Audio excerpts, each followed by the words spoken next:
Rinig na rin natin sa wakas ang pinakahihintay nating ulat ukol sa mga ginawang pagtinig ng Blue Ribbon Committee patungkol sa flood control anomalies. Subalit, nakakapagtaka naman ata na matapos ang lahat ng panahong iyon, ano po ba ang inihain sa Senado? Hindi isang formal na committee report, hindi isang rekomendasyong may bigat at otoridad ng komite. Kung ganito lang din pala ang kahihinatnan, bakit kailangan pa niyang paabutin ng ilang buwan ang paglalahad kung ang tunay na nais ay may paalam sa taong bayan ang kinahinatnan ng mga pagdinig? Baka naman ang tunay na problema ay hindi ang kakulangan ng pirma, kundi ang kakulangan sa political will na dalhin ang investigasyon sa natural na tinutumbok nitong direksyon. Kahapon po ay narinig na rin natin sa wakas ang pinakahihintay nating ulat ukol sa mga ginawang pagtinig ng Blue Ribbon Committee patungkol sa flood control anomalies. Ngunit, Ginoong Pangulo, ang isa pong mabigat na tanong ngayon ay hindi lamang kung anong laman nito, kung hindi paano ito iniharap sa sambayanan. 9 months from the initial hearing, 5 months from the time we released the so-called minority report, and 2 months from the time I delivered my privileged speech regarding the delays in this flood control investigation, better late than never, ika nga. Subalit, nakakapagtaka naman ata na matapos ang lahat ng panahong iyon, ano po ba ang inihain sa Senado? Hindi isang formal na committee report, Ginoong Pangulo. Hindi isang rekomendasyong may bigat at otoridad ng komite. Kung hindi isang progress report na piniling ihatid sa pamamagitan ng privilege speech kahapon ng chairperson. Kung ganito lang din pala ang kahihinatnan, bakit kailangan pa niyang paabutin ng ilang buwan ang paglalahad kung ang tunay na nais ay may paalam sa taong bayan ang kinahinatnan ng mga pagdinig? Kaya ang isa pong pinakamalaking tanong ng lahat ay nasaan po yung progress sa paghahanap ng bayan ng katotohanan? Ano na po ang nangyari sa komite na siyang dapat nangunguna sa pagsisiwalat ng korupsyon at sa paghahanap ng pananagutan? Baka naman ang tunay na problema ay hindi ang kakulangan ng pirma, kundi ang kakulangan sa political will na dalhin ang investigasyon sa natural na tinutumbok nitong direksyon hanggang sa pinakadulo ng pananagutan. If there's a will, there's a way. Bungad ni Senator Lacson kahapon. Kilala siyang magaling na investigador nung panahon niya sa kapulisan. Kung nanaisin niya talaga na tuntunin ang katotohanan sa pamamagitan ng ebidensya na kanyang binigyan pa ng diin, dapat ay hindi niya tinitigilan o ipinagpapaliban ang mga pagdinig.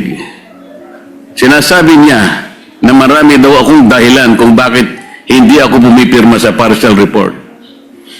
Ngunit mas marami akong katanungan sa kanyang sariling mga dahilan kung bakit hindi matapos-tapos ang investigasyon ng Blue Ribbon patungkol sa bagay na ito. May mga napako at pabago-bagong desisyon tulad ng Abril 14, naka-schedule ang pagpapatuloy ng hearing sa Blue Ribbon Committee, ngunit biglang ipinagpaliban.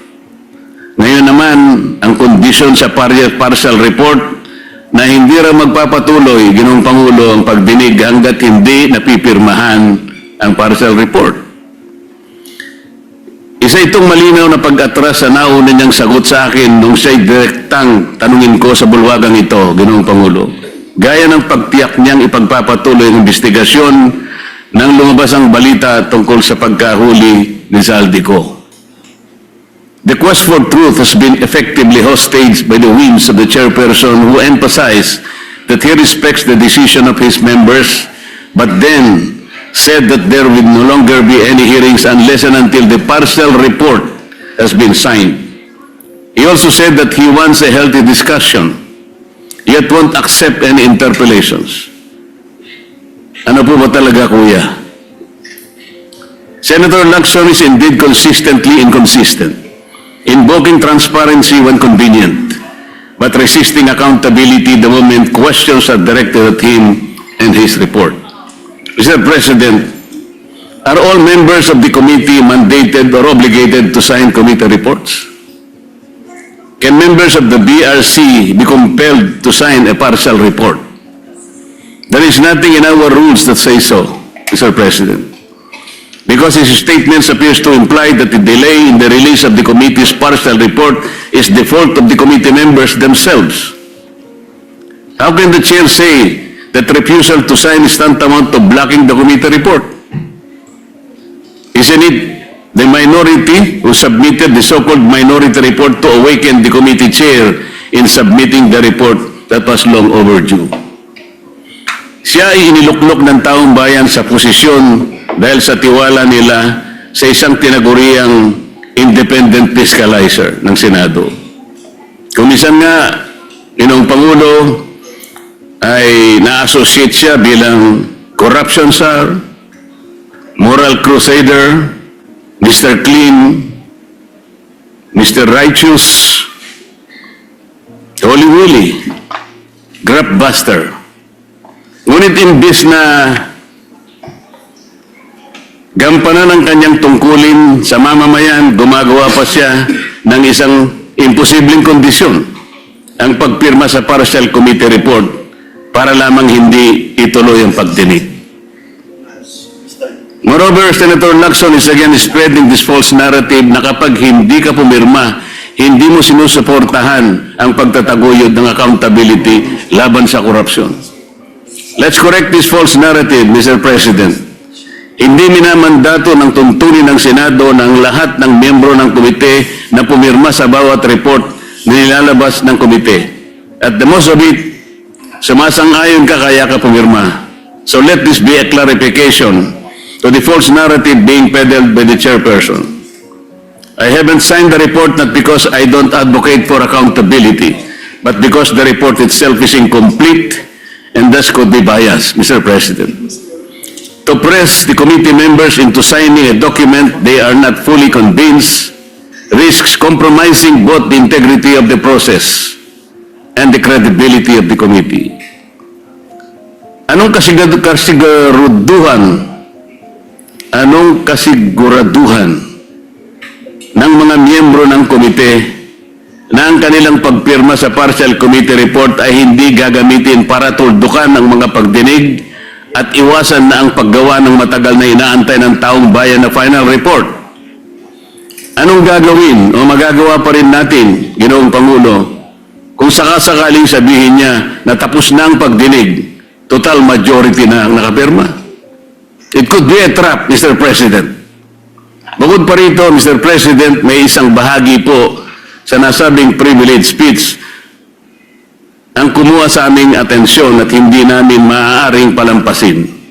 Tulad nitong flood control scandal na patago ang atake.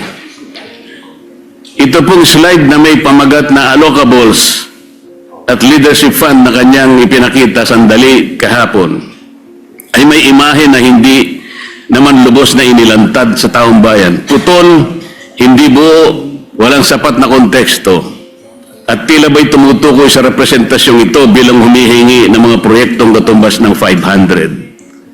Whether it's 500 billion, 500 million, or 500,000. The big document tells a narrative that a certain Kong Marcoleta has this 500 allocation for the DPWH.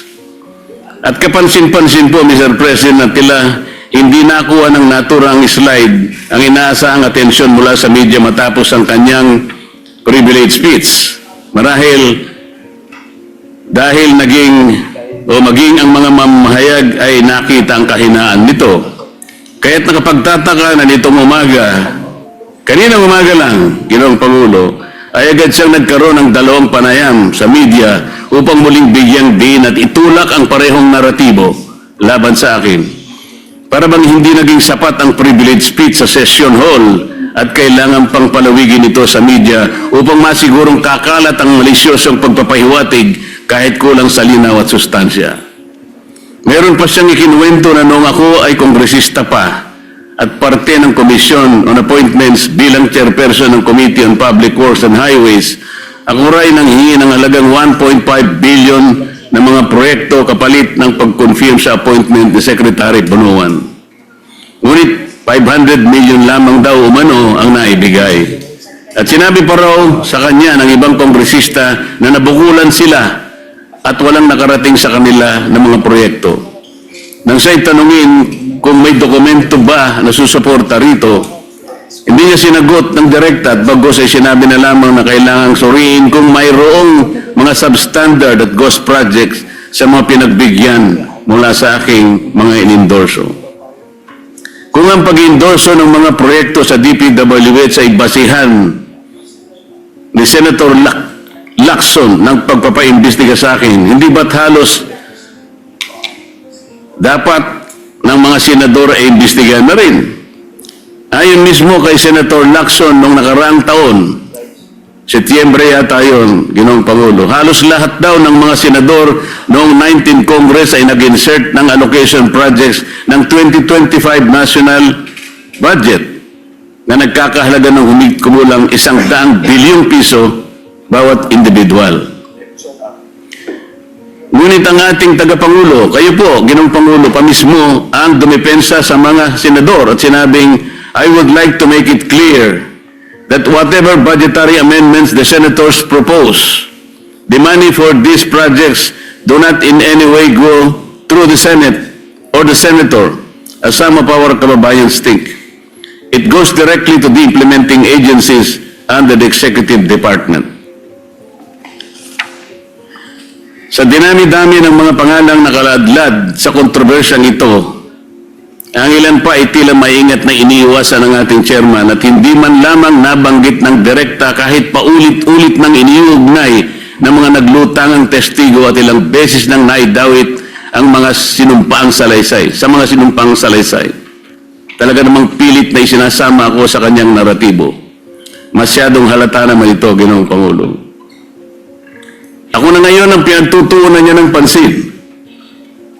Dahil ba sa ako lamang ang nagsasabi sa kanya na gawin niya dapat ang trabaho niya, Mr. President? Kung talagang hangarin ng chairman ay katotohanan at transparency, bakit tila naging targeted ang kanyang patama sa pumupuna sa kanya?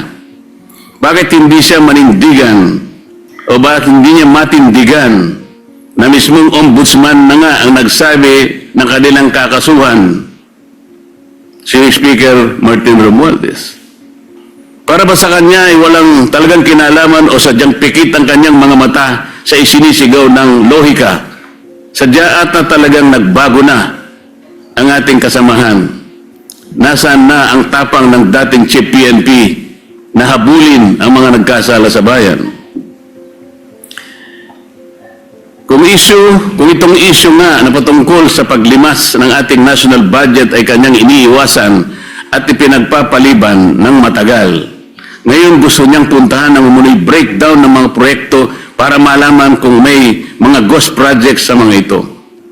Paraan lamang niya ito upang maipilit ang kanyang naratibo laban sa akin, Ginoong Pangulo. Hindi na po ito paghahanap ng katotohanan. Ito ay pagpapalutang ng duda sa pamamagitan ng isang palabas. Hindi na rin po bago sa akin itong ganitong pailalim na pag-atake, Ginoong Pangulo. Nakita na natin ito nang siya ay sadyang nagpakalat ng isang splice o pinagtagpi-tagping video ng aking mga pahayag upang baluktutin ang tunay kong sinabi at linlangin ang publiko tungkol sa aking posisyon. Noon pa man malinaw nang may pagtatangkang sirain hindi lamang ang aking pangalan kung hindi pati ang aking kredibilidad bilang lingkod bayan. At ngayon, tila inuulit na naman ang parehong taktika mula sa isang manipulated video noon hanggang sa mga pahapyaw na slide na naglalaman ng hindi kompletong dokumentong ipinakita niya kahapon. Pareho ang pamamaraan. Nagtatanim ng duda, magpapakalat ng kasinungalingan, at lilikha ng maling impresyon laban sa akin sa halip na harapin ang tunay na issue. Nakakalungkot pa na manggagaling ang mga gawang ito sa isa sa atin sa kapulong ito.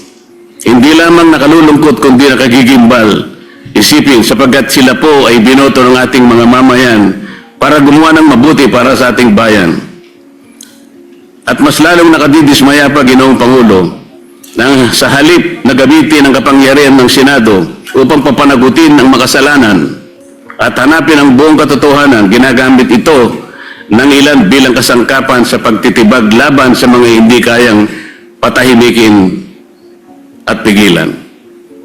Ginoong Pangulo, bakit ako pipirma sa isang partial report kagaya ng aking pinahayag kahapon? Ang partial report ay unfinished report. Wala pong sinasabi na ang ating mga tuntunin ay kinakailangang magpahayag ka o mag-report ka ng isang partial report. Bakit po kinakailangang partial report at hindi pa final report? At paano po tayo magkakaroon ng final report, Mr. President, kung hindi po niya itutuloy ang mga dapat na ginawa niyang pagdinig?